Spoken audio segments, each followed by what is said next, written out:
Your kid's future comes at you pretty fast. With an iSave 529 plan, you can help them knock it out of the park.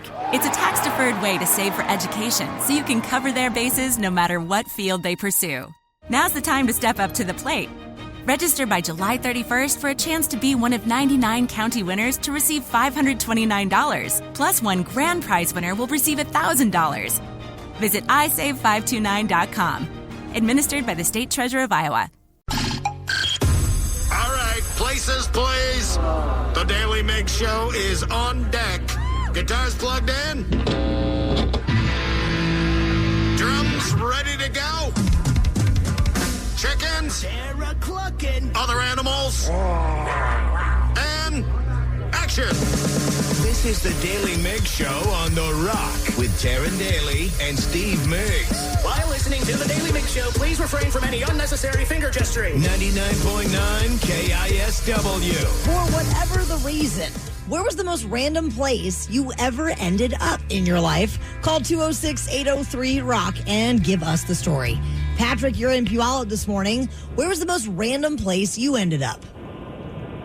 So I was visiting my cousin in Hawaii, and he had a extra ticket to go to this warehouse concert for Red Hot Chili Peppers in '89. Okay. And so we go to the Aloha Tower where the event is held, and it was my first time in an actual mosh pit style concert. Basically, it's a bunch of guys running around in a circle, punching the guy in front of them. Yes. Not the best thing for a 17-year-old to be in, but I went anyway.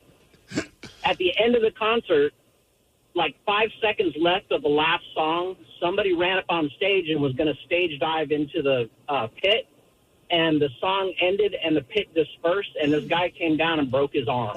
Oh, no. But how was the concert? Oh, I mean, it was Red Hot Chili Peppers '89. I mean, it was pretty awesome.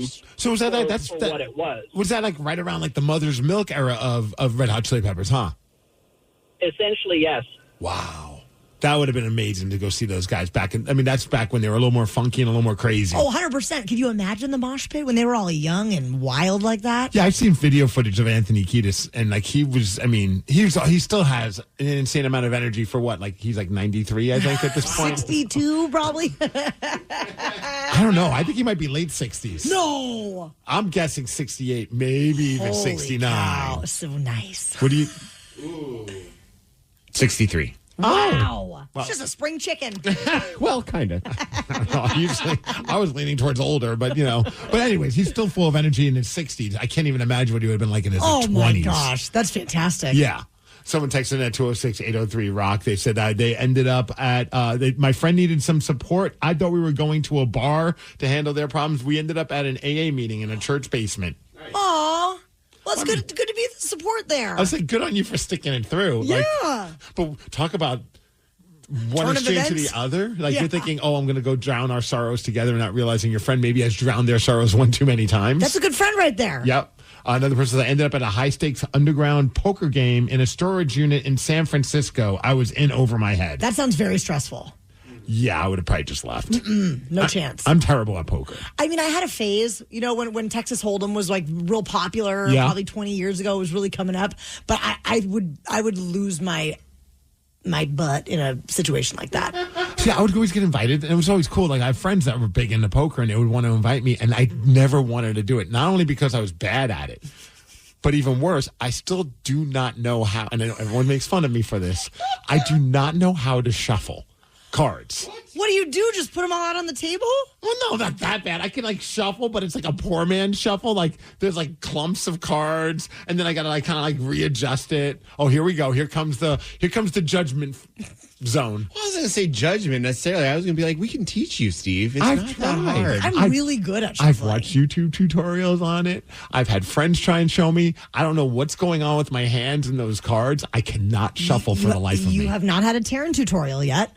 All right, so bring in some cards. I will bring in some cards. Maybe this is the goal of the year, is to get Steve Migs to effectively shuffle a deck. Whew, that would change everything. I would turn down nights with my friends. Like they're like, hey, we're doing a poker night thing. Do you want to come? I'm like, do you have a dealer? And they're like, no, we'll just do it ourselves. Like, you know, and I was like, nah, man, I'm good. And they probably thought I was like being all bougie, like I needed a dealer to be there. Oh my my God. Like my level of anxiety would go down if all of a sudden I saw somebody who was doing the shuffling for us. Imagine the level of confidence you would have. I just walk around. After a Taryn tutorial. This could change everything for you, Steve. How long do you think it'll take to teach me? I don't know, 20 minutes? Oh, I thought you were going to say 2028. Steve, you'll be pushing Anthony Kiedis' age by the time you can figure out how to shuffle some cards. Steve, this is your year. Is it? For this? Yeah. That's kind of pathetic. The Daily Migs Show. There was some action on the ice. And no, I'm not talking about our Seattle Kraken. I'm talking about the fact that, Steve Migs, you took your daughter Tatum ice skating. I did, and it was the absolute best time. Although we picked a bad day to go right before the Seahawks game, but we were able to make it happen.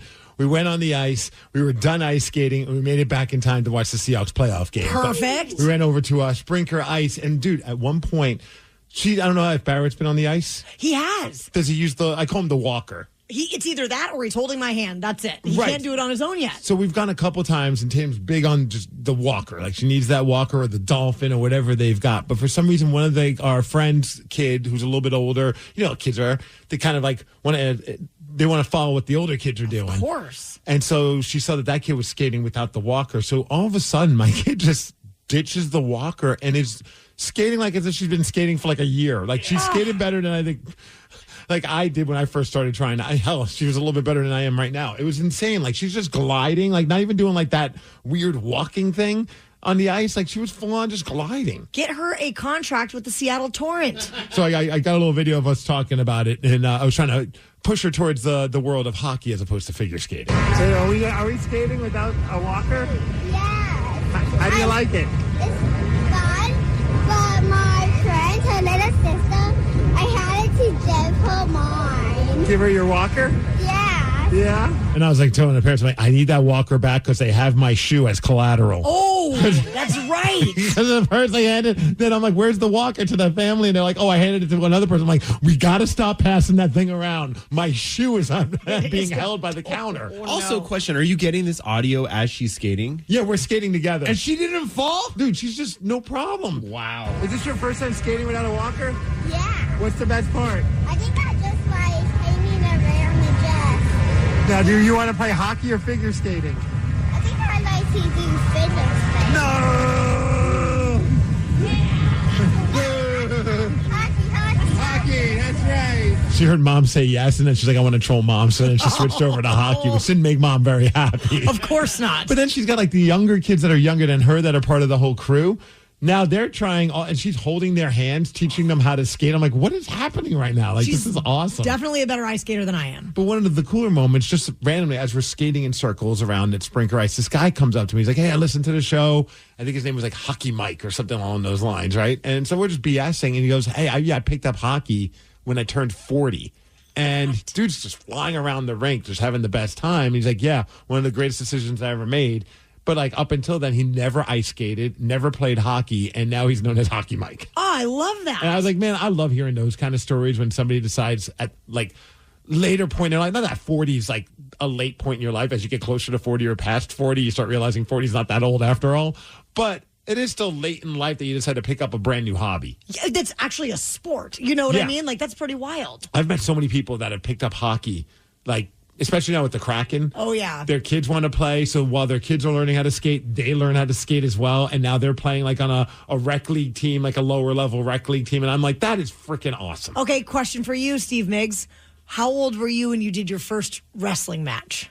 I was early 40s. Holy cow. I started training right around 40, and I was never planning on actually wrestling in front of anybody. I was like, I'm just going to do it because it's fun. I'm a wrestling nerd. It's a good workout. Yeah. I'm hanging out with my friends. They all invited me to do it. And then all of a sudden, like, you start doing it more, and you're like, oh, it'd be kind of fun to get one match in. One match, and I'm done.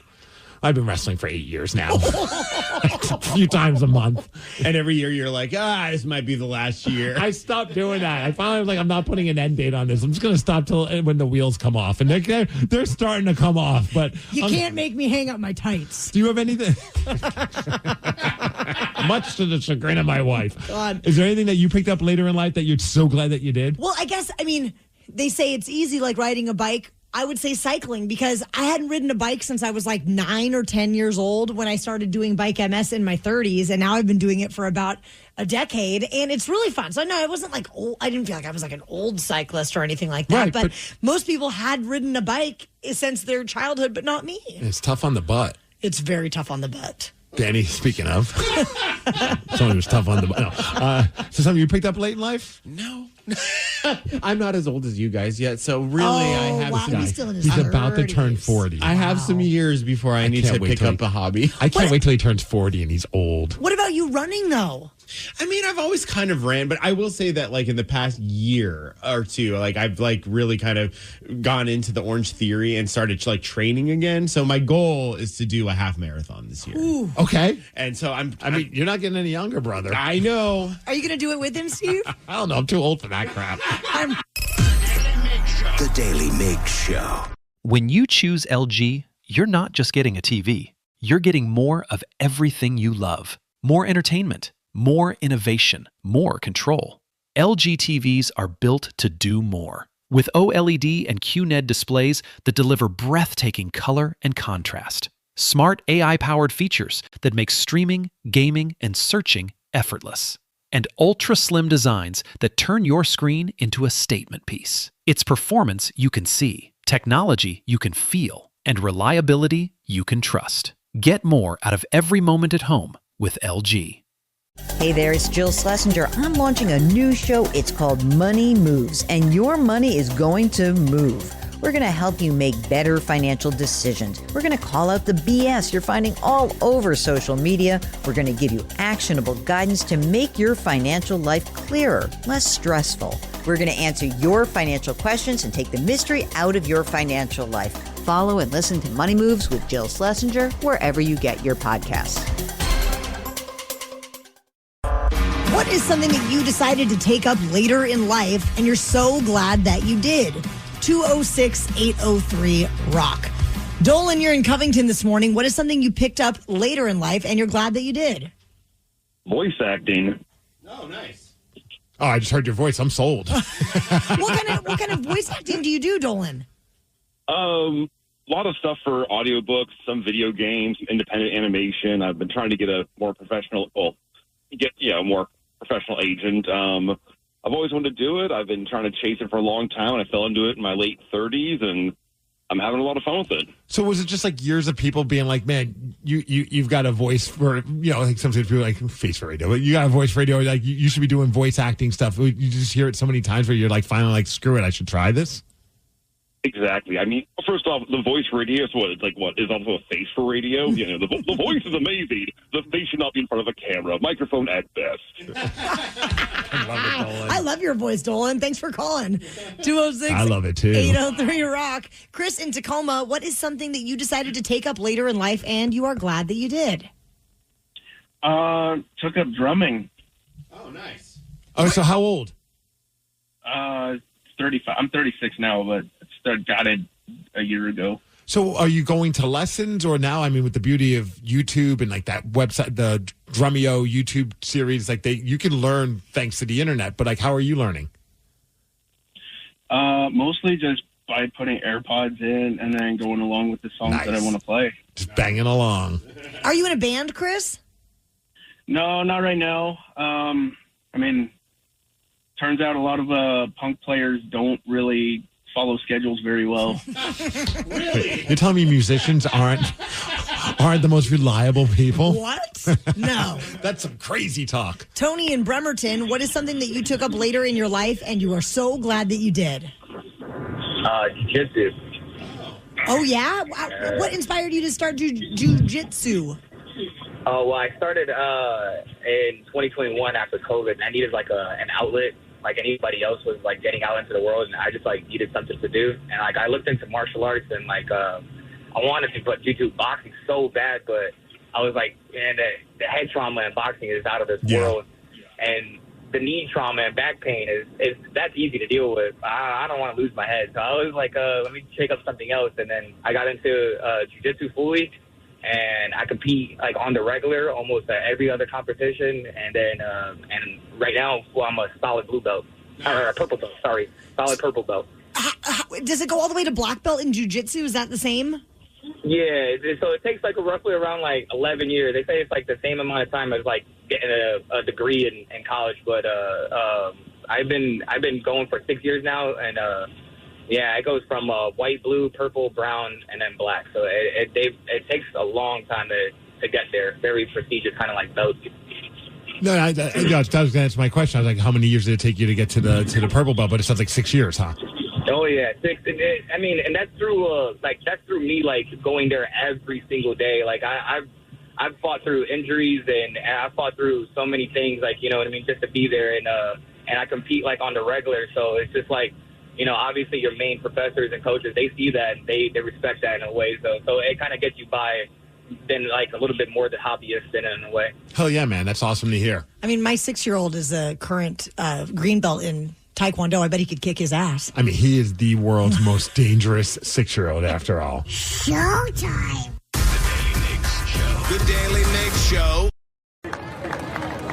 Your kid's future comes at you pretty fast. With an iSave 529 plan, you can help them knock it out of the park. It's a tax-deferred way to save for education, so you can cover their bases no matter what field they pursue. Now's the time to step up to the plate. Register by July 31st for a chance to be one of 99 county winners to receive $529. Plus, one grand prize winner will receive $1,000. Visit isave529.com. Administered by the State Treasurer of Iowa. How We Met Your Mother is the How I Met Your Mother rewatch podcast with me, Josh Radner, and series co-creator Craig Thomas. Follow How We Met Your Mother wherever you get your podcasts. Market volatility can reveal what's not working in your financial plan. At CapTrust, we see how misaligned portfolio construction, tax strategy, and estate plans can create hidden gaps, especially when uncertainty hits. A second opinion from a fiduciary advisor can help you understand what may be missing and what to do next. CapTrust advises on over $1 trillion in assets across 89 offices nationwide. Learn more at captrust.com. Advisory services by CapTrust, an investment advisor registered under the Investment Advisors Act of 1940. Assets as of 12/31/25. Your kid's future comes at you pretty fast. With an iSave 529 plan, you can help them knock it out of the park. It's a tax-deferred way to save for education, so you can cover their bases no matter what field they pursue. Now's the time to step up to the plate. Register by July 31st for a chance to be one of 99 county winners to receive $529. Plus, one grand prize winner will receive $1,000. Visit isave529.com.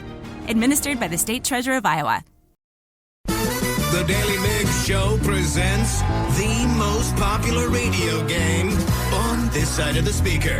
And it's Mother Effin' Friday. So you know what that means. It's time to get sexy with Beat Migs. Beat Migs, don't be a loser.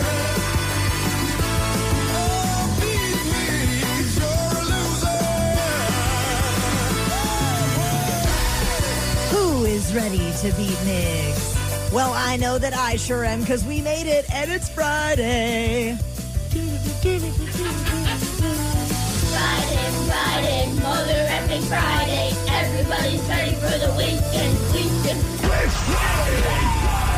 gotta get down on Friday.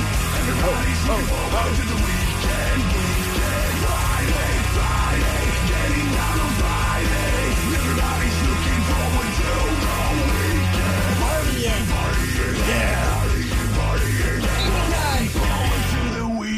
That's round 1 of Jumping for Danny, which will be going all day long. Let's get to our contestant. It's Adam in Shelton. Adam, are you there? I am. Good morning, everyone. Are you in a tunnel? No, I'm driving to work. All right. Adam is ready, Steve. Like, what kind of question is that, Taryn? You got to get out of here now. And if I could, before we start, I want to give a quick shout out to my daughter Izzy, who graduated high school early today. What? Congratulations, Izzy. That's badass. You should be very proud, Papa.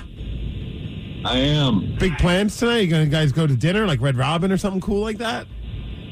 I'm actually going to let her go out with some of her friends tonight, and maybe up to iFly or something like that. Well, enjoy that. Sick. All right, Steve, go. If you're playing along at home, our friend Adam has 60 seconds to answer 10 questions. You can pass all you want, but you will only get 3 guesses per question. Are you ready? Yeah, let's do it. What happens if Pinocchio lies? His nose grows. Yes, in a standard game of darts, how many points is a double bull? 20. No. 30. No. 40. No. In which North Central state will you find the Crazy Horse Memorial? Montana. No.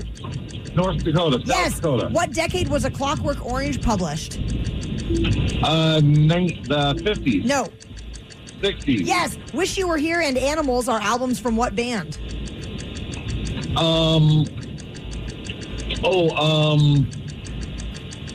Pass. What type of animal was the first to be cloned from an adult Pickleback. cell? Pig. No. Pass. Fiji was a British colony until it gained independence in what decade? The 50s, Yes. 60s, 70s. What cartoon duo lived in fictional Highland, Texas? Beavis and Butthead. Yes. 1, 2, 3, 4, 5. Correct, Adam. I'm not as smart as my daughter is, so. You graduated high school on time. Yeah, it just skips a generation, that's and barely. all. Steve, welcome back. I've been spending the entire time in the other room just thinking about, like, that is early to graduate high school. Yeah. Months without having to go to school now? Yeah, and she only had 2 classes this entire year. Oh, What that was school not is my this? experience. She could have graduated last year at the end of her junior year, but she wanted to be able to go to prom this year. So, Is she going to college somewhere? No, she processes fiber and weaves and. I have no idea what any of that is. What do you? Yeah, she takes wool and turns it into yarn and then weaves the yarn. That's awesome. That is very cool. All right, Steve, welcome back. Are you ready? Yeah, Daddy, let's go. I think I'd be more nervous to take on his daughter at this situation. Totally. She sounds brilliant. What happens if Pinocchio lies? Oh, his nose grows. Yes, in a standard game of darts, how many points is a double bull? 100. No. 200. No. 50. Yes. In which North Central state will you find the Crazy Horse Memorial? Oh, crap. What was the question again? In which North Central state will you find the Crazy Horse Memorial? I don't know. North Dakota? Yes, you do know. What decade was A Clockwork Orange published? 70s. No. 60s. Yes. Wish You Were Here and Animals are albums from what band? Pink Floyd. You know it. What type of animal was the first to be cloned from an adult cell? A sheep? Yes. Fiji was a British colony until it gained independence in what decade? The 50s. Yes. Which cartoon duo lived in fictional Highland, Texas? Which cartoon duo? Yeah. Heckle and Jekyll? No. Chippendale? No. Elmer Fudd? No. President Grover Cleveland accepted and dedicated which national monument? Yellowstone? No. The Washington Monument? No. The Statue of Liberty? Yes! Steve, you got 1, 2, 3, 4, 5, 6, 7, 8 correct, and that is a victory, 8-5. Sorry, Adam. It's okay. Good game, Steve. I hope you all have a wonderful weekend. You too, Thank you. Adam. And shout out to Izzy. Izzy. Graduating high school What today. a badass. Yeah. All right, Steve Migs, let's go through this real quickly. The cartoon duo that lived in a fictional town called Highland, Texas. You already mentioned him this morning.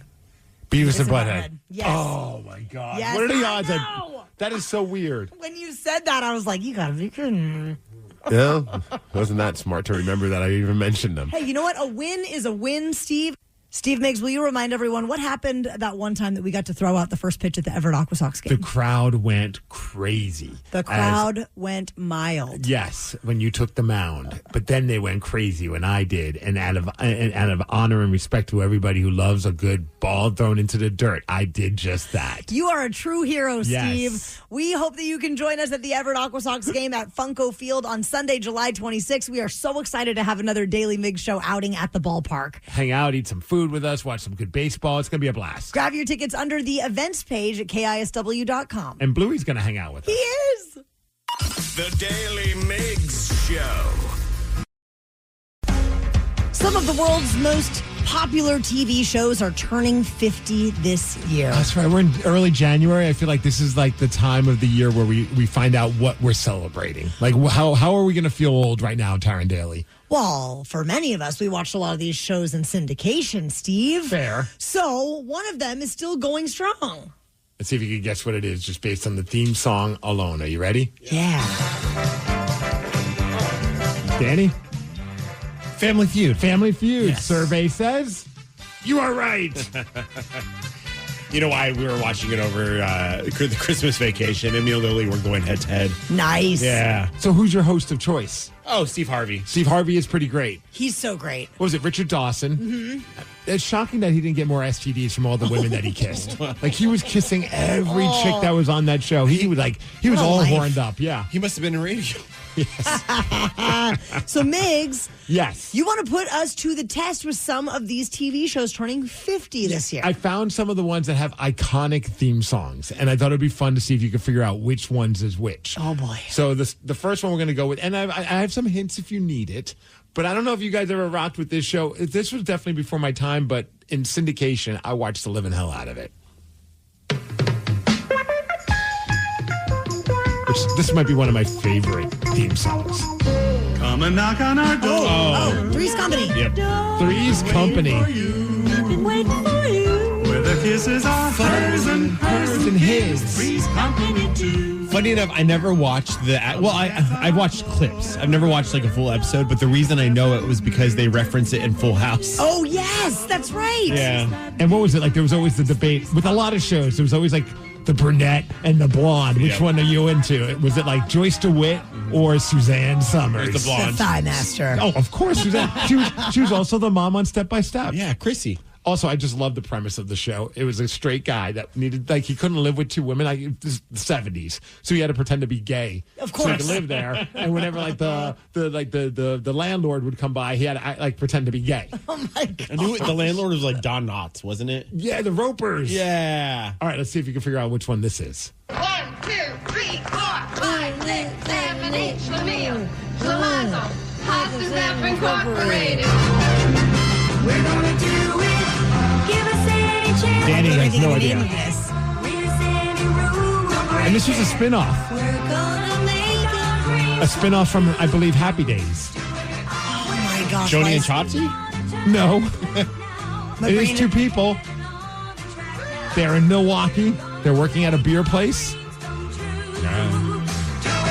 One of the women's name is Laverne. And Shirley. There we go. Never really watched that show. No. Although I was always fired up when Lenny and Squiggy would swing by. Of course. Yeah. And was it a Happy Days spinoff? I have no idea. Okay. This one I feel like both of you are going to nail within like 2 seconds. Oh, I guess I was wrong. Oh, Muppets. Okay, there we go. 50 years. Wow. They're coming back too. Like as a TV show? Yeah, they're doing the Muppet Show. I don't know if it's like actually going to be a thing, but they just announced, and like Sabrina Carpenter is going to be the celebrity guest. Let's go. It looks amazing. Of course, now you guys are into it. Oh, so in. I'm going to DVR it right now. Now, is it going to be like that? I didn't hate the last attempt of the Muppet Show where it was like The Office, but it was the Muppets. I don't like that one either. It was clever, but after like 2 episodes, I was like, I'm kind of done. I will say Seth Rogen is the one in charge of it. Wow. So it should be kind of interesting. All right, Seth, we trust. Yeah. Stoner jokes and Sabrina Carpenter. Let's go. Sounds like a plan. All right, this one I feel like, I don't know if you guys are going to be able to get this one, but this one brings back some great memories for me.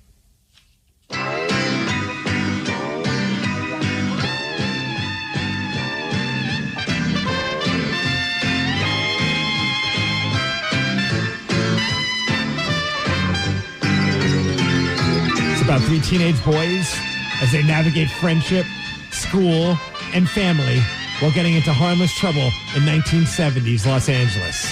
3 teenage boys. One of them named Rerun. Let's not forget Raj. And my favorite, Dwayne. No? No. What's happening? Oh. You don't remember what's happening? I never watched that one. Okay, I have a dumb story about what's happening. You know, Tell it. Remember in like elementary school and in school, you got to put together like a little play.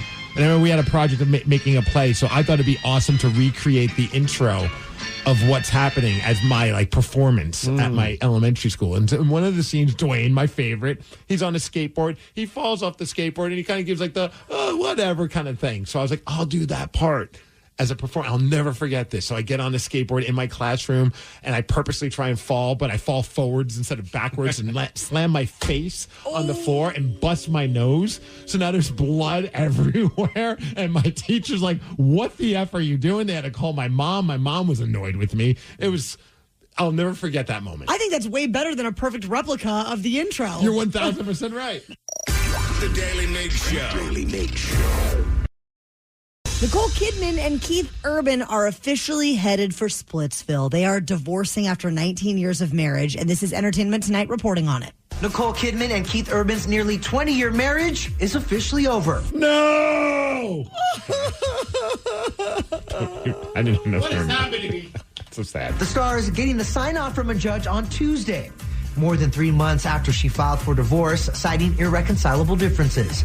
Let's take a look. I wish I would say something more than just that. Like, what are those differences? Like, good on them for taking the high road, but give it a few months. Maybe we'll find out why they were so irreconcilable. Let's take a look at the final settlement obtained by E.T. When it comes to their money. Okay, Entertainment Tonight. For a second, I was like, wait, the extraterrestrial? Phone home? Yeah, I was like, hey, Elliot. When it comes to their money, their possessions, cars, even airline points, each get to keep what's theirs. That's interesting. I never would you ever even think of? I guess that makes sense if you have like a lot of airline points. I mean, I imagine like divorce lawyers do have to figure that out. I would have never thought of airline points being something you have to negotiate. I've never had enough to be concerned about it. That's same. I don't have any points. They'll pay their own legal fees. Property seems to be split based on the terms of a prenup. No alimony or child support, but what about child custody? When kids are teenagers, they often have a say in how they want to split their time.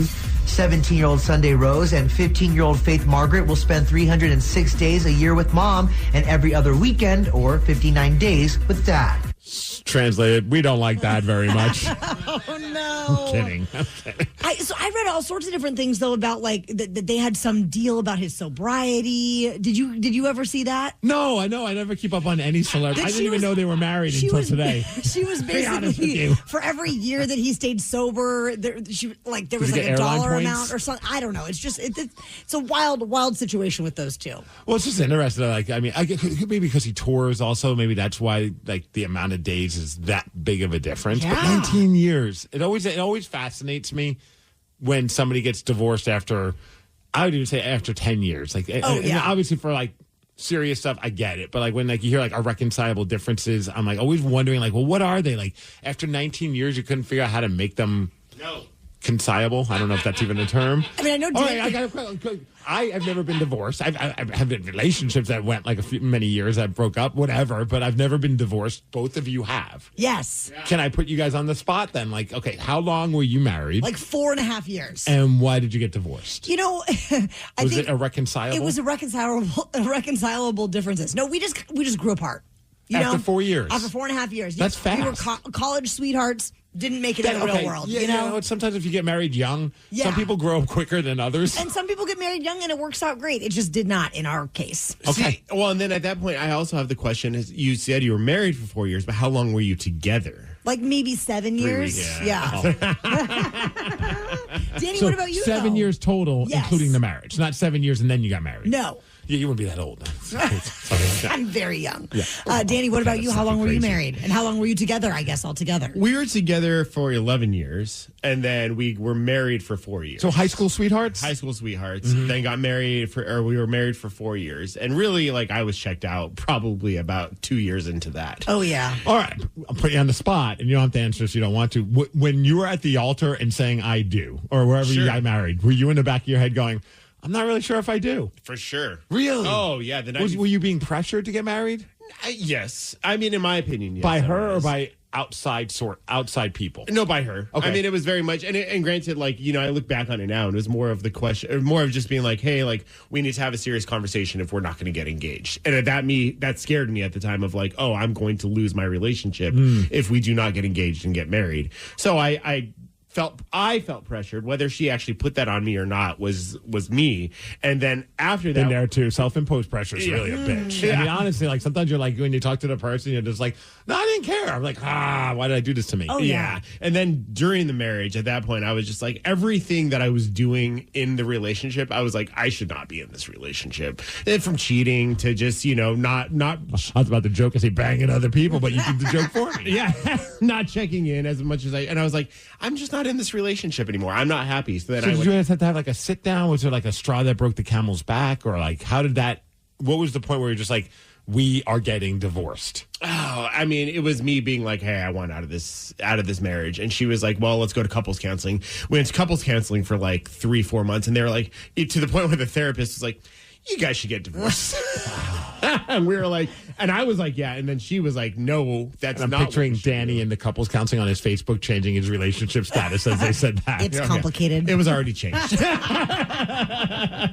about you? Was there a straw that broke the camel's back? Like, was it like that moment where did you say we're getting divorced, or did he say? I mean, I had attempted to get us to go to couples therapy, and it didn't work. So I just started going to the same therapist as Danny's? Yeah, I went to therapy on my own, kind of found my own way, and then said, I'm moving out. And then he said, I'll go to therapy. And I said, too late. We're too late for that. So that was kind of the straw that broke the camel's back. Yeah. But sometimes it just doesn't work out. Well, clearly. Sometimes it's 19 years. Sometimes it's 4.5. I'm not. I was just fascinated. I always get fascinated when someone, like, your relationships were not like super, super long. They were long. Yeah. 19 years. That just seems like that's just so like, whoa. It's a huge chunk of your life. Right. Like at that point, it's just like, well, we've been in it for this long. Might as well just go till we die. Yeah. But that's probably not the right mindset. No. I would be a terrible couples counselor. You're really proving that right now. The Daily Migs Show. The Daily Migs Show. Your kid's future comes at you pretty fast. With an iSave 529 plan, you can help them knock it out of the park. It's a tax-deferred way to save for education, so you can cover their bases no matter what field they pursue. Now's the time to step up to the plate. Register by July 31st for a chance to be one of 99 county winners to receive $529. Plus, one grand prize winner will receive $1,000. Visit isave529.com. Administered by the State Treasurer of Iowa. Hey gang, it's Jill Schlesinger. I'm launching a new show. It's called Money Moves, and we are gonna move. We are gonna answer your financial questions and take the mystery out of your financial life. Follow and listen wherever you get your podcasts. Okay, real talk. Shopping doesn't always boost your confidence. Sometimes you just want to put something on and think, yes, this is me. That's why Stitch Fix works. You take a quick style quiz, size, budget, what you're into, and a real human stylist sends pieces picked just for you. Try everything on at home. Keep what you love, send back the rest. Shipping's free. No subscription required. Get $20 off at stitchfix.com/podcast. If you were once married and you ended up getting a divorce, we want to chat with you about it. So call 206-803-ROCK. Steve Migs, we have a listener on hold whose divorce stemmed from someone dropping acid on the wedding night. Oh, is that frowned upon? Apparently so. Wow. We're going to get the story in just a moment. But first, we've got Tom from Olympia. Tom, tell us your divorce story. Well, I've been divorced twice. The first time I got divorced was after 12 years, and she was just a bitch. She wanted to control everything that I did. Like if I took the day off from work and I turned the heat up while I was at home, she would remotely turn that heat off on me. Just a miserable person. I mean, she was, in my opinion, a very horrible person. So wait, Tom, so what was because you said like 12 years you're dealing with this person just being way too much for you, but there had to be that moment where you're like, this is it. I'm done. I can't do this anymore. Well, yeah, there was one night that I was I can't remember the details. It's been a while, but I'd been planning it for like a year, and pretty much everybody I knew that on January 2nd, I was going to break the news to her. And so January 2nd of 2017, after our kids went to bed, we were sitting on the couch, and I said, so we're getting a divorce. And she was very shocked. She was like, I thought you'd never leave me. Yeah, well, you're wrong. And now you control your own thermostat. Yeah, definitely. My thermostat, but my girlfriend, who is my second ex-wife, she gets to control the thermostat at her house for the most part. Wait. But I get to control it at my house. So you said you got married again, and then you got divorced again, but now she's your girlfriend? Yeah, I'm on my way home from her house right now. Why did you guys get divorced? The dynamic didn't work. She had her grandson. I had my daughters half of the time. My daughters didn't really like me, so they definitely didn't like her. And it was just chaos all the time. So, and my kids basically said, we're never going to talk to you again if you don't divorce her. And so it was the right move. So I divorced her, and then I just kept pursuing her anyway. How long? Was there any break between that? Or was after a few months, you're like, man, I missed that? Yeah, probably maybe 6 months. Okay. Well, Tom, I mean, it sounds like you're living a very non-boring life. I love Tom. Lorraine in Bothell, tell us about the reason you got divorced. Well, first of all, he never really proposed. We got drunk one night at a friend's housewarming party. The friend's housewarming, the friends at the house we were at said, "Hey, guess what? We're getting married." And I went, and then the groom to be turns around and goes, "What? We are?" And then I went out on the balcony to talk to my boyfriend, soon to be husband, and said, "Hey, they're getting married. You want to get married too?" And he's like, "Oh, okay." And anyway, so the wedding took place. It was on the Virginia 5 boat in Seattle. And a lot of people hadn't been on boats before, and so they were puking in the bathroom. And after the wedding, and then after the wedding, I went home to take a nap, woke up, he was gone, and this is before, cell phones. So I'm wandering around Seattle going, "Hey, have you seen, his name was Lance, have you seen him?" They're like, "No, he went to this bar over here." Then I went to that bar, and I just couldn't find him all night. And so I ended up sleeping with my maid of honor and in the same bed, not... Oh, right, yeah. Like, wow. I'm about to click on this thumbnail. Yeah, so anyway, the next morning I wake up, he's still not there, and I'm like, where the hell is he? And so anyway, probably about 10:30, 11 o'clock, he shows up. And of course I'm like, "Where have you been?" And he goes, "Oh, well, me and Mike, who is his best man, and his brother," he goes, "we just got, we got drunk. We were out on Alki, and we just lost track of time." And then at the time, my sister-in-law, who was breastfeeding, she goes, "Yeah, I can't believe those guys. They're out all night, and I was leaking everywhere." And we went back home for Christmas, and as soon as at Christmas time, the sister-in-law brings up our wedding night again, and she goes, "Yeah, well, Lance, Bobby, and Mike were all tripping on acid." And that's when I went, "What?" and I said, "At what point were you going to tell me this? I slept with my maid of honor. You mean to tell me that dropping acid was a better alternative than to consummating your marriage with your wife?" So that's when I realized we were done. This is fair. I can't think of I don't think consummating anything is going to work when you're on hallucinogenics. No. New customer, new market, new country. You're a growing business, but growth can bring complexity in the form of new sales tax requirements, more registrations, more filings, more deadlines. Now there's Numeral, the done-for-you sales tax solution that handles all the time-consuming details associated with sales tax, from registrations and filings to rates and remittance. Visit Numeral.com now to connect with a sales tax expert and get a free tax analysis. Numeral.com. How We Met Your Mother is the How I Met Your Mother rewatch podcast with me, Josh Radnor, and series co-creator Craig Thomas. Follow How We Met Your Mother wherever you get your podcasts. Minties. Introducing new Minties Fresh Bites treats for dogs. Each bite-sized chew contains 5 natural breath fresheners and has just 7.5 calories. Shop Minty's Fresh Bites online or at your favorite local pet retailer. Your kid's future comes at you pretty fast. With an iSave 529 plan, you can help them knock it out of the park.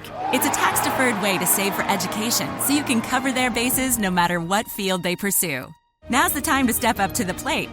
Register by July 31st for a chance to be one of 99 county winners to receive $529. Plus, one grand prize winner will receive $1,000. Visit isave529.com. Administered by the State Treasurer of Iowa. Market volatility can reveal what's not working in your financial plan. At CapTrust, we see how misaligned portfolio construction, tax strategy, and estate plans can create hidden gaps, especially when uncertainty hits. A second opinion from a fiduciary advisor can help you understand what may be missing and what to do next. CapTrust advises on over $1 trillion in assets across 89 offices nationwide. Learn more at captrust.com. Advisory services by CapTrust, an investment advisor registered under the Investment Advisors Act of 1940. Assets as of 12/31/25. The Daly Migs Show presents the most popular radio game on this side of the speaker. And it's Mother FM Friday. So you know what that means. It's time to get sexy with Beat Migs. Beat Migs, don't be a loser. Oh, Beat Migs, you're a loser. Who is ready to beat Migs? Well, I know that I sure am, because we made it all the way to the weekend. Friday, motherfucking Friday. Everybody's ready for the weekend. It's Friday. Gotta get down on Friday. Everybody's looking forward to the weekend. Friday, getting down on Friday. Everybody's looking forward to the weekend. Partying. Yes.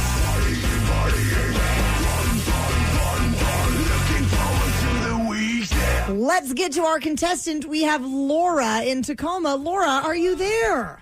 I am. Me and my 10-year-old are here. What's your 10-year-old's name? Brooklyn. Hi, Brooklyn. Steve, you got to get out of here. Bye-bye. For those playing along at home, Laura and Brooklyn will have 60 seconds to answer 10 questions. You can pass all you want, but you will only get 3 guesses per question. Are you ready? Yep. How many circles make up MasterCard's logo? 2. Yes. There was a myth that George Washington's teeth were made out of what material? Wood. Yes. Which sandwich chain claims to be freaky fast? Jimmy John's. Yes. Richmond is the capital of which U.S. state? Virginia. Correct. Which planet has a 10-hour day? Mars. No. Saturn. No. Uranus. No. How many Sanderson sisters are there in Hocus Pocus? 3. Yes. Yeah. What sport did Clyde the Glide play? Football. No. Soccer. No. Basketball. Yes. Patty Boyd was married to both Eric Clapton and which member of the Beatles? George Harrison. Yes. Which continent has the most extensive river system? South America. Yes. Who wrote Pet Sematary? I don't know. That's the only other one. 1, 2, 3, 4, 5, 6, 7, 8. Correct. Way to go, Laura and Brooklyn. You know, you guys didn't need the cheat sheet. They did not. Smarties. I like it. It was all Brooklyn, right? It was Brooklyn, for sure. We actually beat him about a month ago, too. So. Oh, they beat you a month ago, Steve. Oh, well, that's great. And considering the score they just achieved, I think they might do it again today. Oh, man. It's all Brooklyn, though. I was going to say, yeah. was it Brooklyn? Yeah. I don't, that Brooklyn. She's just too smart for us. Yep. Steve, welcome back. Are you ready? Yeah, Daddy, let's go. How many circles make up MasterCard's logo? 2? Yes. There was a myth that George Washington's teeth were made of what material? Wood. Yep. Which sandwich chain claims to be freaky fast? Oh, we just had it. Jimmy John's. Yep. Richmond is the capital of which U.S. state? Richmond, Indiana. No. Richmond, British Columbia. No. Richmond, Arkansas. Wow, no. Which planet has a 10-hour day? Which planet? That would be Uranus. It would Karen. not be. Mars. No. Jupiter. Yes. How many Sanderson sisters are there in Hocus Pocus? 3. Yes. What sport did Clyde the Glide play? Basketball. You know it. Patty Boyd was married to both Eric Clapton and which member of the Beatles? Paul McCartney. No. George Harrison. Yes. Which continent has the most extensive river system? That would be Africa. No. Asia. No. Europe. No. Who wrote Pet Sematary? Stephen King. Yes, he did. And Steve, with time to spare, you got 1, 2, 3, 4, 5, 6, 7, hear 8. it in your voice. And that is a tie. 8-8. Nicely done, Laura in Brooklyn. Next time you'll beat him again. I knew it was Stephen King after I dang it. Don't wanna be buried in a pet cemetery. That's my favorite Ramones song. It's a great song. Yeah. Steve Migs, Richmond is the capital of Virginia. Duh. And the continent with the most extensive river system is South America. Congratulations on your tie. Hey, you can't turn 55 and not throw a birthday party, right? No. No, so we are doing just that for KISW's 55th anniversary. We will be rocking out at Tulalip Amphitheater with the Black Crowes on Sunday, August 30th. One of my all-time favorite bands. Getting to see them live and celebrate 55 years of rock in the Pacific Northwest. It's going to be a great party. Grab your tickets and don't miss the fun. Head over to KISW.com for all the info. The Daily Migs Show. When Brad and I got home after work, we stumbled upon an issue with our dog Brute and ended up having to take him for a same-day urgent office visit to our vet because he ingested 174 Cosequin, which is a joint supplement for dogs. Cosequin. So the daily serving size for my 2 dogs is 3. He ate 174 of them. How did he get into this? So it was just basically on a kitchen counter that was too accessible for my giant dog. Okay. So I didn't even. So it was like in a pill bottle. It was a giant pill bottle, huge pill bottle. He chewed the whole thing open and ate every single pill inside of it. Wow. Yeah. So it ended up being a very unexpectedly expensive day yesterday. He's doing great. Okay, I was going to say, before we go any further, because that sounds like he would overdose. I have no idea what this joint medication does, but so he's okay. He is okay. The big concern is liver damage that can come from something like this. So thankfully, we got we had to induce the vomiting and do all that kind of. It was awful. How do you induce vomiting? You have to put your finger down his throat? They gave him some sort of an injection, and let me tell you, if he ingested 174 joint supplements, he vomited 174 joint supplements. Wow. We had to. Does he do it there? Yes. Okay, we had good. to hold a bucket. It was just like college all over again. Like, I'll hold your ears back, buddy. He's pledging a fraternity. Oh my gosh! He make a good Alpha Sig. Any guesses how much it cost? Oh wow! So we had it flushed it out. Happened there. I'm guessing $670. Okay, Steve says $670. Danny, what do you think? See, I was going way more than that. I don't have pets, so I was just thinking high, but I was thinking $3,000. $3,000? Yes, I was. I am going to tell you how much money we dropped at the vet after our simple question.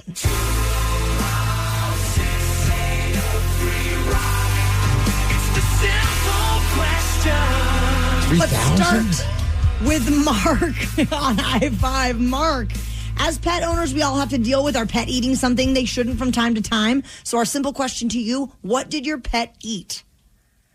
Well, I have a 100-plus pound English lab that eats pretty much everything, and one day he decided to eat some litter fritters.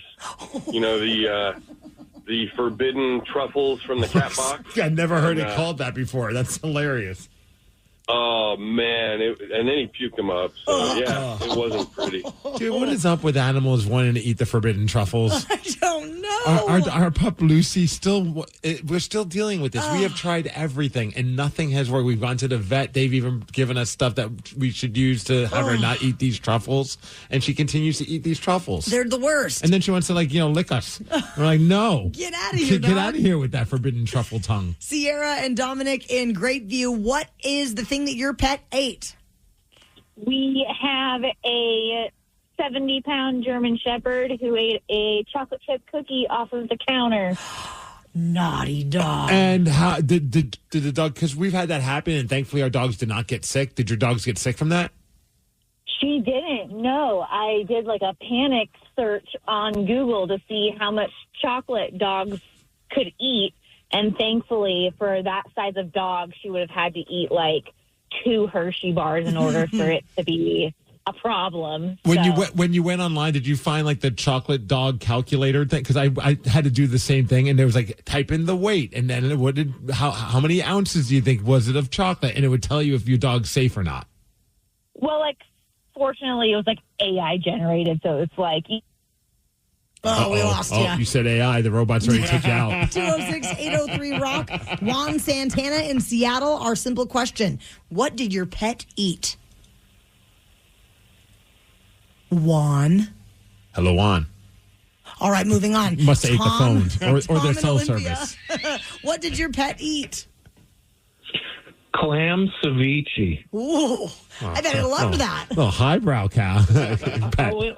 We went razor clam digging this weekend and made some ceviche, and I was sitting on my couch finishing it up, and I put the container next to me because my cat hardly eats anything but his regular food, and I look over, and he's got his head in it, and he's just licking it up like, yeah, this is good. It's a fancy hilarious cat. because it's so much citrus, all the lime juice and lemon juice that's in there, and he was licking his lips like he didn't know what to do. Thanks, Dad.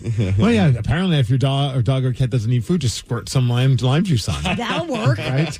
Do you guys want the big reveal? Somebody texted in, they think it's going to be $387. Tim just made a guess. $387. Yes. All right. Well, one of the three of you that guessed is very close, and that person is Steve Migs, because we dropped $753.64. Now, is that with the pet insurance? So I just got the note back. They have received the claim, and then we'll get reimbursed within probably a week. But it covers like 70 to 80% of your bill. Whoa. So thank God for pet insurance. Does it cover that much when your pet's being an idiot and eating things that it shouldn't be eating? I'm fairly certain they're going to drop us. They're going to be like, we have had way too many claims for this idiot brute. He's done. 780? I know. This dog. Anybody want a dog? No, I got my hands full already with dogs in there and the forbidden truffles or whatever they are. I don't need another dog, please. The Daily Migs Show.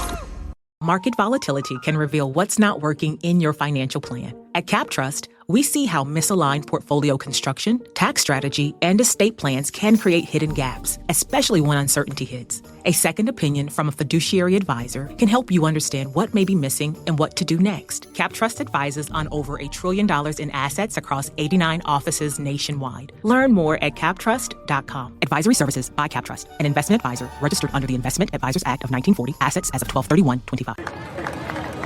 Your kids' future comes at you pretty fast. With an iSave 529 plan, you can help them knock it out of the park. It's a tax-deferred way to save for education, so you can cover their bases no matter what field they pursue. Now's the time to step up to the plate. Register by July 31st for a chance to be one of 99 county winners to receive $529. Plus, one grand prize winner will receive $1,000. Visit isave529.com. Administered by the State Treasurer of Iowa. Hey gang, it's Jill Schlesinger. I'm launching a new show. It's called Money Moves, and we are gonna move. We are gonna answer your financial questions and take the mystery out of your financial life. Follow and listen wherever you get your podcasts. Everyone knows social media is a time suck, and what you're about to hear proves it. If it's online, someone, somewhere, has an opinion and is whining about it. So let's get straight to the comments. If you want riveting conversations, the place to be is Reddit, where someone's always posing a question and the answers are very entertaining. Yes. For example, one poster said, "What's the first sign you notice that someone is a bad driver?" Ooh. So, of course, many have had to weigh in with their suggestions on this topic. So let's go straight to the comments. And we found a bunch of these comments. I thought it'd be kind of fun for us to kind of figure out if we agree with it or not, or if we're even guilty of being that kind of a bad driver. Oh, yeah. All right, so who better to read it than a man who knows a thing or two about driving? Is it Vin Diesel? You know Yes! it. We've got Robot Vin Diesel reading the comments about bad drivers. Are you ready for the first one? Oh, yeah. Good drivers sometimes misses their turn.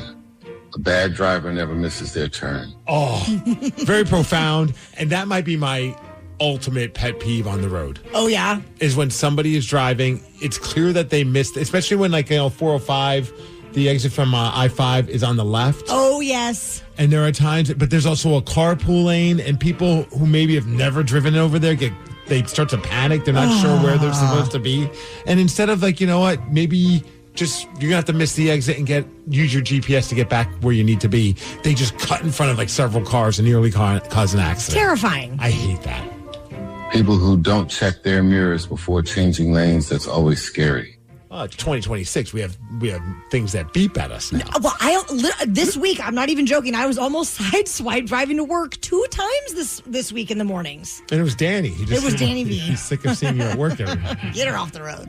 I wish slow highway drivers would understand how dangerous they're making it for everyone. Vastly worse to go 10 below the flow of traffic than 10 above. I mean, I agree. I would rather somebody was going 10 above than 10 below. Especially in that passing lane, because then you have all these cars that, it's not right, but they get aggressive and they're trying to cut around that person and then potentially hitting other people as well. It does get frustrating. If you're doing 50 miles per hour in the passing lane, you might want to rethink whether or not you should be driving. I might be giving you the thumbs down when I go by. Do you thumbs down people? Oh, yeah. It's way more efficient than the bird. I don't do anything. I just keep driving. You don't even use your horn or anything? Well, it depends on the situation. If I feel like I'm about to have an accident, I might hit the horn. From where I was when I first moved out here to where I am now, it's a completely different person. New York version of Steve would hate Seattle Steve because I'm just chill. It's whatever. I'm going to get where I need to go. But if you cut me off and I could potentially get in an accident, then that would piss me off. Then you let them know. Maybe I'll thumbs down them. So you just look at them and then give them That would probably get under my skin. It's worse than the bird, I'm telling you. Or I might start laughing. Danny, do you thumb down or flip people off? No, I have a big sign that says "You suck," and I just hold it up, outside of my window. I feel like the thumbs down is the equivalent of "I'm not mad, I'm just disappointed." You know? I just blow people kisses. Oh, that's amazing. Road rage. If everything is making you so angry, it's probably you, bro. Yeah, there's some people that just get way too worked up in general in life, and it definitely spills over into the car. So you remember when we had our party in Puyallup at Sunrise Village? Yes. And there's a 4-way stop when you get into that little village, little area where there's the Target, the Menchie's, the Red Dog, and a bunch of other places. I have seen people blow a gasket. Get so mad when somebody doesn't follow the order of a 4-way stop. And I hate when people don't follow it, but I'm not going to start. I remember seeing somebody screaming and yelling, and they're throwing things in their own car. They were that mad. And I'm like, wow, buddy, you might want to go talk to somebody. We're go home and take a toke and chill out. Tailgating. I try to avoid riding with my neighbor Harry because he always drives about half a second behind the car in front of him. Oh, yeah, Harry's a terrible driver. 3-second following rule. Is that what you do? Yeah.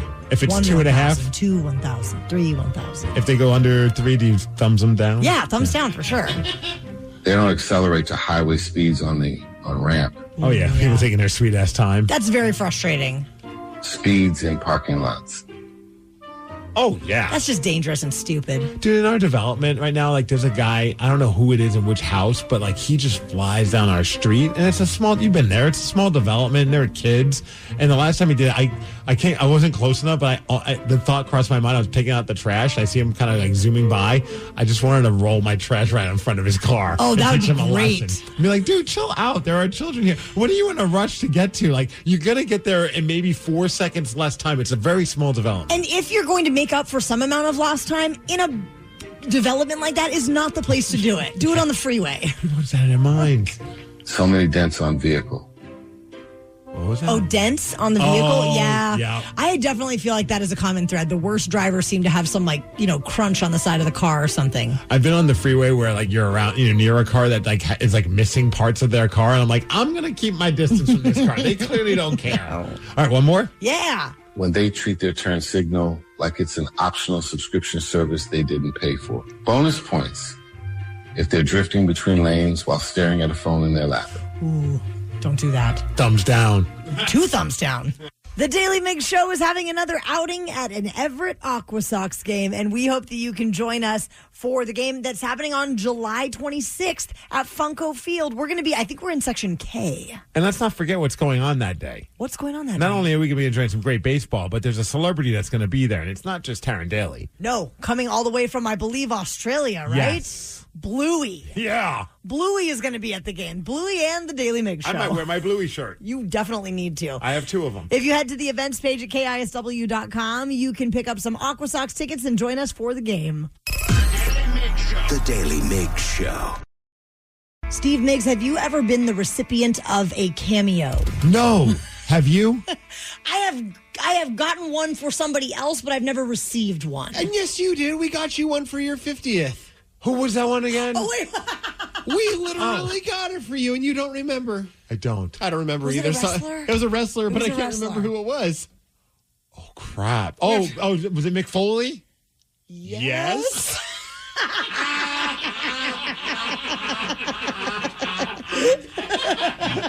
Yes, good I at forgot remembering. about that. Well, you also got me a lot of really cool videos from people where you didn't pay money for it. Yeah. But I appreciate you guys. It was the greatest gift I ever received. Well, from the world of wrestling, Oh, my Ric goodness. Flair has been doing these cameos that are currently getting a lot of buzz. And he had to put out a public apology after the news came out that his cameos were costing people nearly $1,000. But it's just him doing these drunken ramblings, putting no effort into making them at all. One was so bad that he told the groom-to-be, "Why would you get married?" And a lot of these things prompted 1-star reviews, including that one, and a lot of backlash online. So picture, if you will, somebody sent him money and a script or like a prompt that said, "Hey, can you wish this person best of luck on getting married?" And so he just reads it. He doesn't even read it ahead of time. He's reading the message and commenting on the message as he's doing the video at a bar while drunk. And it's not going over well? To my man Eric from Tina and the military boy. I guess it's a beautiful gift. I'm not sure why. Oh, bachelor gift. Oh, my God. Why would you get married, mother? Here's somewhere from $600 to $1,000. Please send a nice message about my friend getting married. Why would you get married, Mother Blanker? Thanks, Rick. It doesn't stop there. It's the worst possible commitment you could do because as of the day you get married, 50% of everything is hers. And he's got some experience in this department. Yes, he does. Do you know how many times he's been married? I believe 4. 5. 5. The nature boy. I don't care how beautiful she is. Stay her girlfriend. I'm a diamond. I'm forever. Wait, he said stay her girlfriend? That's yes. not how it works. Okay. I'm forever. I've overstayed my welcome, and my name is Ric Flair. That was $1,000. One was so bad I got a 1-star and I saw it and it said I couldn't even give it to my dad. It was for my dad Bart, and he kept calling him Barf Oh, no. because he was so drunk. We found a couple more of his Oh, cameos. let's hear him. Chris and Leanna from Dad and Heidi. Congratulations. Getting married. It's phenomenal. I think that's the most awesome thing you could possibly do. You guys have got a great... Clearly he wasn't as drunk in this one yet. You guys have got a great opportunity to have a great marriage and a great life. Get married, be faithful, love each other, and Chris, make Leanna go woo every day of the week. From the nature boy. Woo! Wow. Do as I say, not as I do. I think he should have to pay people for these. Would you like to hear one more Yes. of his? Okay. Married to his wonderful wife, Tara, who I have seen pictures of, and she is hot as Wow. I'm sorry. If I drop, if somebody spent that money for a Ric Flair cameo and this is what I get, I'm like, money well spent. So you would feel good about this investment. I would not be angry. Here's the deal, Hank. I hope Tara is hot as because she has to be. Because the minute you get married, man, she owns 50% of your life. Okay, now he's back Here to don't we get go. married again. Okay, good. I mean, I didn't like the other Rick where he was telling you to love the person and be nice to them. Your life. Words of wisdom.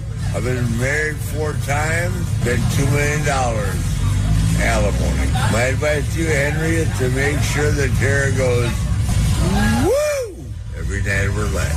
Remember, to be the man, you gotta beat the man.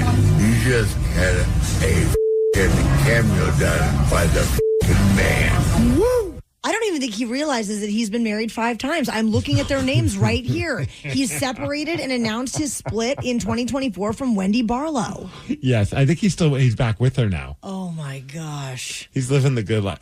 Just picture, though, he's sitting at a bar by himself, holding a video, reading the letter for like what he needs to do for these cameos that he just received anywhere from $600 to $1,000, and he's just commenting on it. This is like the easiest money that this guy's ever made. Oh, now he's got to pay it all back. I guess. Will I feel like they deserve a refund. You would be upset if that's what you got? They didn't get what they were paying for. They got drunk Ric Flair. What did you expect? For him to follow the script.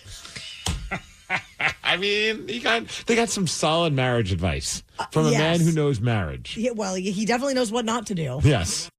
Market volatility can reveal what's not working in your financial plan. At CapTrust, we see how misaligned portfolio construction, tax strategy, and estate plans can create hidden gaps, especially when uncertainty hits. A second opinion from a fiduciary advisor can help you understand what may be missing and what to do next. CapTrust advises on over $1 trillion in assets across 89 offices nationwide. Learn more at captrust.com. Advisory services by CapTrust, an investment advisor registered under the Investment Advisors Act of 1940. Assets as of 12/31/25. How We Made Your Mother is a rewatch podcast that looks back episode by episode at the hit TV show How I Met Your Mother. It's hosted by me, Josh Radnor, along with series co-creator and my friend Craig Thomas. Follow How We Made Your Mother wherever you get your podcasts. Your kid's future comes at you pretty fast. With an iSave 529 plan, you can help them knock it out of the park. It's a tax-deferred way to save for education, so you can cover their bases no matter what field they pursue. Now's the time to step up to the plate. Register by July 31st for a chance to be one of 99 county winners to receive $529. Plus, one grand prize winner will receive $1,000. Visit isave529.com. Administered by the State Treasurer of Iowa. The Daly Migs Show presents the most popular radio game on this side of the speaker. And it's Mother FM Friday. So you know what that means. It's time to get sexy with Beat Migs. Beat Migs, don't be a loser. Oh, Beat Migs, you're a loser. Who is ready to beat Migs? Well, I know that I am because we made it and it's Friday. Friday, Mother Effing Friday. Everybody's ready for the weekend. It's Friday, gotta get down on Friday. Everybody's looking forward to the weekend. Friday, getting down on we getting down? Yeah, looking forward to the weekend. Partying. Emo night. Fun. Looking forward to the weekend. Yeah. Let's get to our contestant. It's Chris and Roy. Good morning, Chris. Morning. All right, Chris is ready, Steve, so you have to get out. Bye-bye. For those playing along at home, Chris has 60 seconds to answer 10 questions. You can pass all you want, but you will only get 3 guesses per question. Are you ready? Let's do it. Finish this sentence. Rapunzel, Rapunzel, let down your what? Hair. Yes. Which fast food chain's original name began with Insta?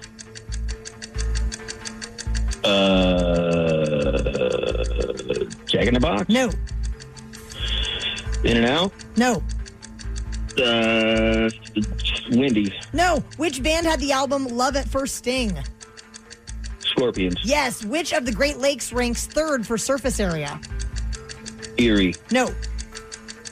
Ontario. No. Huron. No. Which Friends star played Tori in Leprechaun? Jennifer Aniston. Yes. Who created the Chronicles of Narnia? Oh my God. Pass. Tom Hanks is a distant relative of which president? Roosevelt? No. Kennedy? No. Truman. No. What animal can clean its own ears with its own tongue? Oh my God. Giraffe. Yes! And a strong finish to bring you to 4, Chris. I think it's going to be fine. Yeah, probably. Those were tough. And Steve's, he's distracted by the snow globe happening outside right now. Crazy out It is there. so crazy. It's a winter wonder. Nasty out.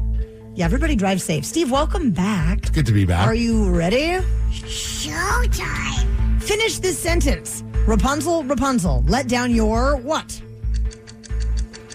Hair? Yes. Which fast food chain's original name began with Insta? What fast food chain? Insta. Carvert. What? I don't know. McDonald's. No. Wendy's. No. Which band had the album Love at First Sting? Love at First Sting. Cinderella? No. Poison? No. Striper. No. Which of the Great Lakes ranks third for surface area? Lake Erie. No. Lake Ontario. No. Lake Wisconsin. No. Which Friends star played Tori in Leprechaun? Jennifer Aniston. Yes. Who created the Chronicles of Narnia? Stephen King. No. Rocco Siffredi. No. H&R Puffin stuff. No. Tom Hanks is a distant relative of which president?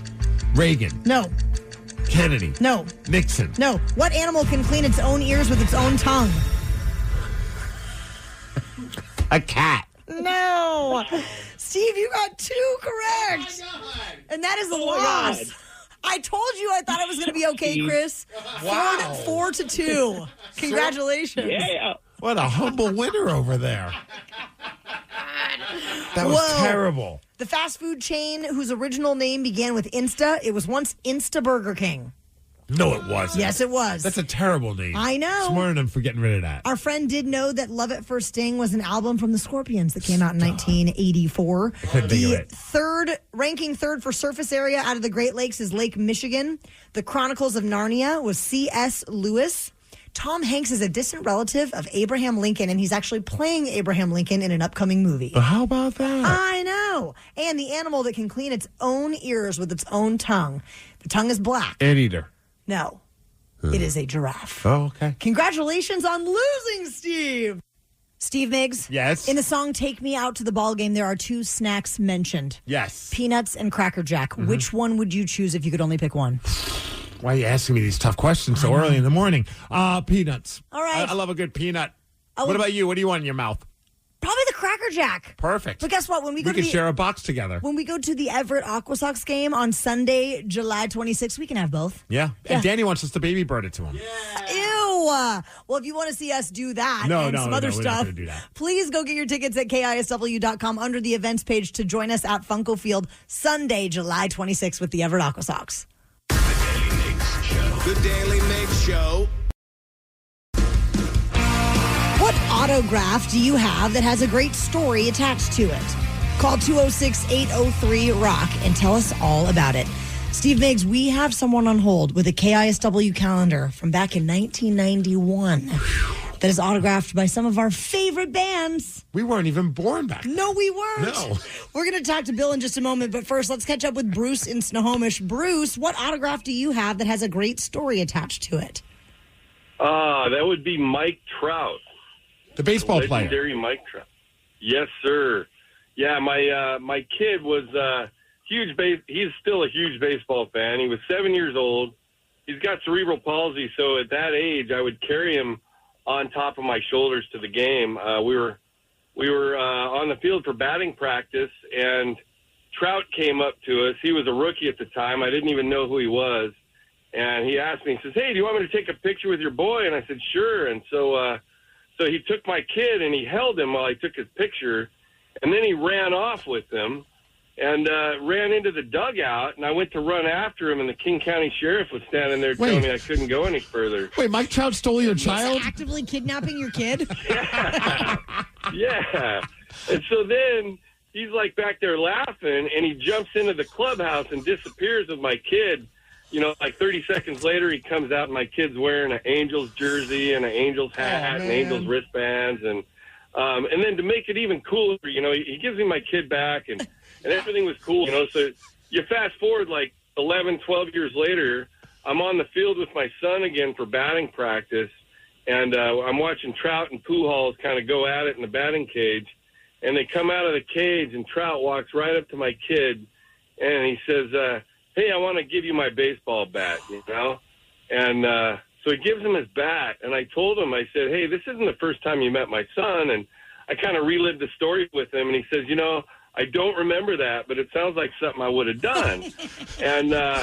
And the whole thing got captured by this guy holding the camera. I didn't know who he was, but it ended up going on the Sports Center, showing Trout giving my kid a bat and everything. And it was the coolest thing ever, you know. And like two months after that, we were at another game, and we had seats real close to the field. Trout was in the on-deck circle, noticed my kid, remembered him, and actually came into the crowd during the game to hug my kid and take a picture with him. David Bruce, why are you making me like an Angels player as much as I do right now? Thanks, Bruce. Also, that answered my question. I was like, I wonder how often he would steal people's children. The fact that he doesn't remember it makes me think he did that quite a bit. Oh, maybe that's just his shtick. Is Mike Trout our new favorite baseball player? He might be. Dang it. 206-803-ROCK. Bill, you're in Kent. What autograph? Big Dumper needs to start stealing children. Yes. That way we can root for him more. What autograph do you have that has a great story behind it? Well, way back in the 1900s, there used to be a show on KISW. It was called Rockline. Bob Coburn was the host, and it was on like Monday nights. And he'd always like have a different band on each week. And so in late 1990, I was listening to it, and they said, hey, send in a postcard, and you have a chance to win a autographed 1991 calendar. I'm like, wow, that sounds cool, you know. And so I actually won, and they sent me this calendar. It's got all kinds of it's got Ann and Nancy Wilson's autograph, Chris Novoselic. Nice. I guess he was the only member of Nirvana that signed it. Jerry Cantrell, Anthony Kiedis, Flea, Stevie Nicks, Mick Fleetwood, just all kinds of different autographs on it. It was pretty awesome. Do you still have it? Yeah, I still got it. Nice. That is awesome. That's a good cast of characters right there. 206-803-ROCK. Tony in Mukilteo, what autograph do you have that has a great story behind it?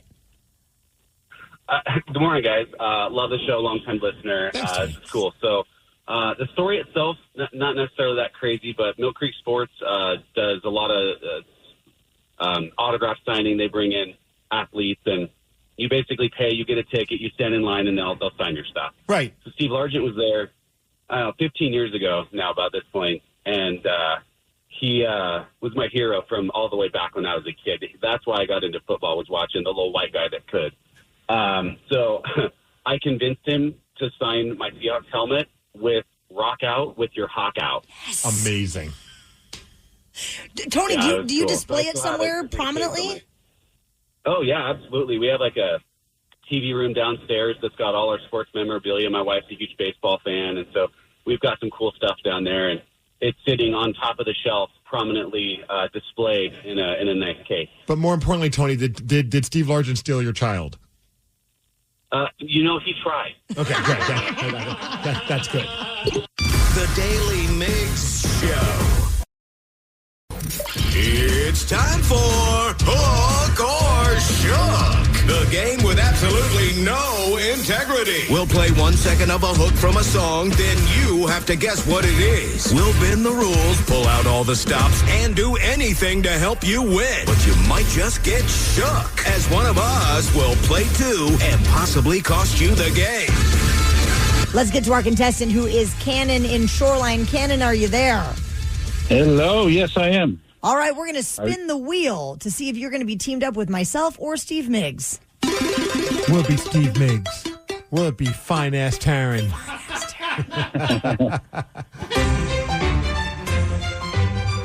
What do you guys think? Ooh, Fine-Ass Taryn.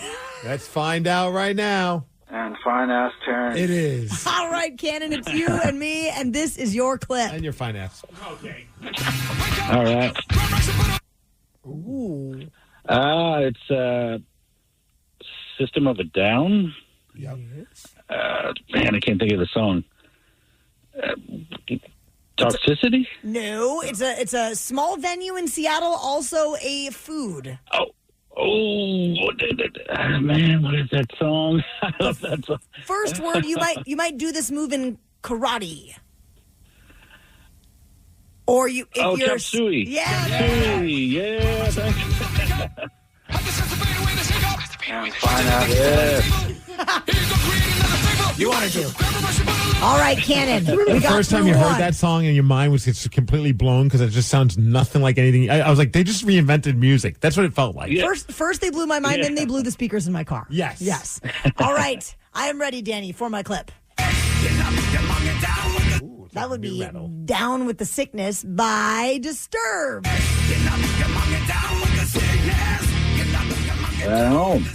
Awesome. Cool. Thank you very much. Cannon, is that your nickname or is that your birth-given name?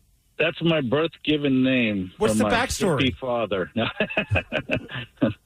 What is it now? What is it? What was the backstory behind the name? I never found out. My dad was a hippie guy, and he just said, I like the sound of it. So it's like, all right, cool. How do you spell it? Do you spell it like the artillery or a different way? It's with Kannon. Nice. I like that. Right on. Yeah.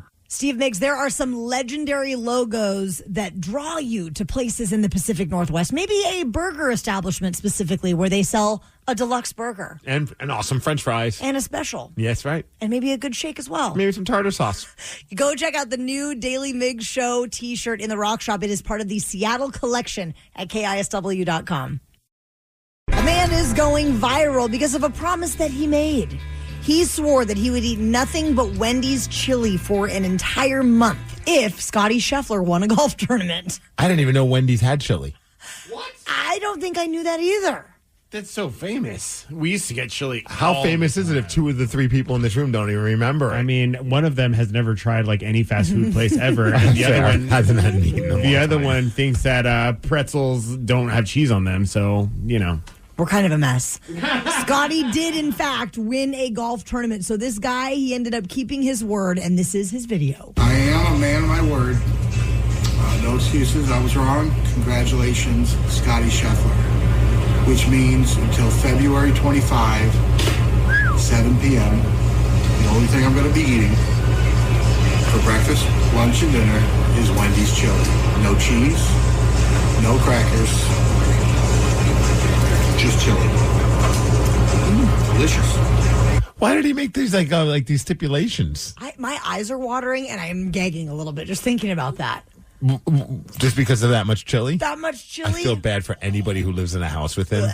Or even if he lives in like an apartment complex, I feel bad for everybody that has to go down the same flight of stairs as this man. For sure. And the poor guy, no crackers, no cheese. Wait, poor guy. He made those stipulations. I don't think anybody was like, well, the rules say you can't have cheese or crackers. I mean, he could have just included cheese and crackers just to add a little variety. I guess he just really wasn't thinking. But then, on day 2, he ended up tweeting out that breakfast chili is surprisingly underrated. Yeah, I want to hear from him in about a week. Yeah, that just sounds really awful. I'm not interested. So you wouldn't? Have you ever done a bet? Yes. Okay, what's the first one that pops to mind? Like when you lost a bet? The first one is the worst one. And it is a time that I bet on Apple Cup, as one does when the two teams of our state play each other. And you have a team that you care a lot about, and that's the Washington Huskies, right? Absolutely not. I'm a proud Coug, and our friend Sean, who used to work here, he is a big Dogs fan. And, of course, the Cougs ended up losing, and I had to eat dog food. Okay, was it dry or wet dog food? It was wet dog food, and it was horrible. I felt like it was like stuck in my teeth, that it was coating the insides of my mouth. I could not get it out of my mouth. Without getting too graphic, though, like what flavor was it? Oh, I don't even remember. Because some dog food looks delicious. I ain't going to lie. I mean, we've tried dog treats on this show before. And they were very good. This was like some Alpo, bottom shelf gross dog food. Was that part of the deal? Like you had to get the grossest dog food? It was just that the other person, the winner, got to choose the dog food. So and Sean was just being a jerk to you. I was hoping, now they have like the farmer's dog. It's, like that human grade dog food. No, this was not that. This was nasty. See, I think if you lost that bet, and I wouldn't even do it to be nice to you, but I think I would try and get like the most appetizing looking dog food just to kind of answer my own curious mind of, is it taste as good as it looks? It did not. Well, you got.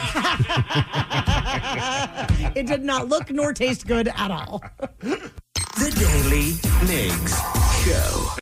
Market volatility can reveal what's not working in your financial plan. At CapTrust, we see how misaligned portfolio construction, tax strategy, and estate plans can create hidden gaps, especially when uncertainty hits. A second opinion from a fiduciary advisor can help you understand what may be missing and what to do next. CapTrust advises on over $1 trillion in assets across 89 offices nationwide. Learn more at captrust.com. Advisory services by CapTrust, an investment advisor registered under the Investment Advisors Act of 1940. Assets as of 12/31/25. The Daily Migs Show is built on the backs of legends, the Rockaholics. And some don't just listen, they show up. They bring the moment. They win the day. They're the player of the game. And they earn the Daily Migs Game Ball.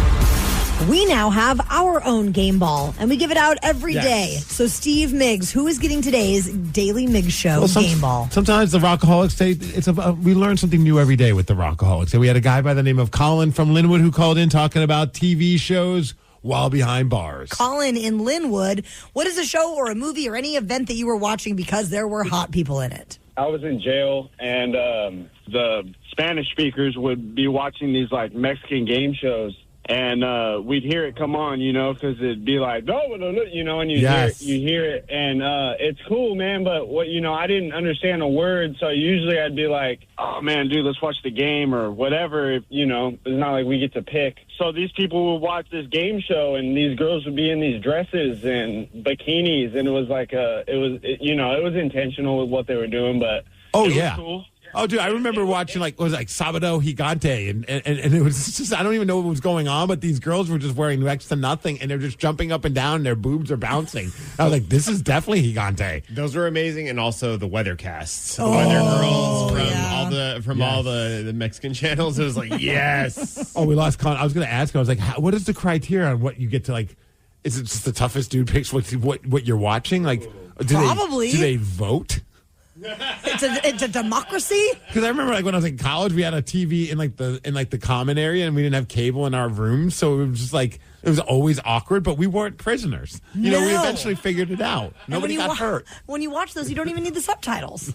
That's fair. Everybody is getting a game ball. Okay, everybody. KISW's 55th anniversary is happening right now, and it's all going to come to one outdoor rock fest called the KISW 55th Anniversary Party with the Black Crowes, Steve. I am so fired up to see the Black Crowes live again. When did you first see them live? In college. I got so stoned I forgot how to get back to my dorm.